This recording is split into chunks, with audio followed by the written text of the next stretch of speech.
Ce vezi când te uiți la afacerea ta? De fapt, cât de departe o vezi? Cât de bine e văzută în lume? Transcede barierele lingvistice ale afacerii tale alături de Tradoteca.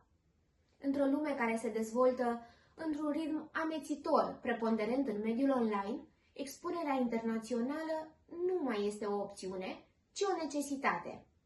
Anularea distanței fizice dintre cerere și ofertă impune o vizibilitate și o acuratețe mai solidă ca niciodată pentru business-ul tău. Antreprenoriatul local a migrat încet spre cel internațional și aceasta este singura direcție sustenabilă pentru afacerea ta.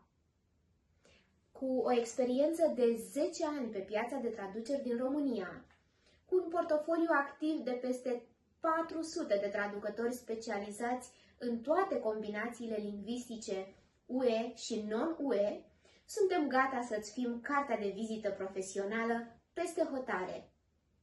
Traduceri specializate, autorizate sau legalizate în orice domeniu, traduceri de website-uri, interpretariate de conferință, suport în întâlnirile de business, apostilări, supralegalizări sau orice alt demers ai nevoie să faci pentru a trece cu brio barierele internaționale, poate fi un succes alături de Tradoteca. Prompți și proactivi, oferim reduceri substanțiale la volume mari, precum și posibilitatea de feedback din partea clienților noștri prin intermediul unui serviciu integrat de vizualizare a traducerilor în timp real.